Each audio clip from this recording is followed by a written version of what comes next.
Time এখন হয়ে গেছে 7:30, আর আমরা লে প্যালেস থেকে জাস্ট নামলাম, নেমে একটা জায়গায় বসলাম, জায়গাটা ওটা আপনাদের দেখাই।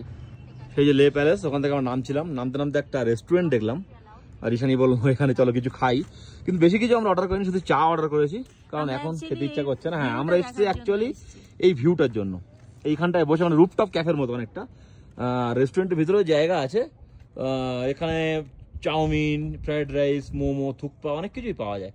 তো আমরা ভিতরে বসিনি, আমরা জাস্ট বাইরে বসলাম, এই সুন্দর জায়গাটা দেখে ভালো লাগলো, আর এখান থেকে এই যে ভিউটা দেখতে খুব ভালো লাগছে, এই জন্য ভাবলাম যে দুটো চা অর্ডার করি, আর এই ভিউ দেখতে দেখতে দুটো চা খাই। এত সুন্দর মানে লে সিটির, আর এখান থেকে বসে এত সুন্দর দেখা যাচ্ছে। আমার মনে হয় সন্ধ্যা হলে যখন আরো লাইট জ্বলবে আরো মনে হয় ভালো লাগবে। তবে খুব বেশি লাইট এখানে জ্বলবে না। আমরা এখন আছি লে মার্কেটে, আর প্রত্যেকটা হিল স্টেশনের খুব সুন্দর সুন্দর একটা করে মার্কেট থাকে টুরিস্টদের জন্য, বিশেষ করে যেমন শ্রীনগরে লালটক মার্কেট আছে, মানালি মল রোড আছে, গ্যাংটকে এমজি মার্গ আছে, সিমলাতে মল রোড আছে, এরকম সব জায়গায় থাকে, দার্জিলিংয়ে মল রোড আছে। তো সেরকম লেতেও একটা খুব সুন্দর মার্কেট আছে, মার্কেটটা আপনাদের দেখাই। দেখুন এই হচ্ছে সেই লের মার্কেট, তবে ছোট মার্কেট, এমজি মার্গের মতো অত বড় নয়, বা মানালি মল রোডের মতো অত বড় নয়। এই এখানে একটা আই লাভ লাদাখ বলে সুন্দর একটা ফটোর জায়গা করা আছে, ফটো তোলার জন্য সবাই এখানে ফটো তুলছে।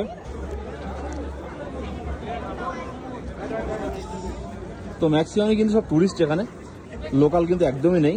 আর লাদাখিরা খুব ডিসিপ্লিন, মানে অত বেশি ঘোরাঘুরি, অত বেশি হই হুল্লোড় পছন্দ করে না, এটা দেখলাম আমি। তো ম্যাক্সিমাম টুরিস্ট ঘুরে বেড়াচ্ছে, বাঙালিও আছে প্রচুর, অনেক বাঙালির সঙ্গে পরিচয় হলো। এইসব ছোটো ছোটো দোকান আছে খুব সুন্দর সুন্দর। ফুল ব্লগ আপনারা দেখবেন, তখন সব কিছু দেখতে পাবেন। এখানে বেশি লম্বা করছি না।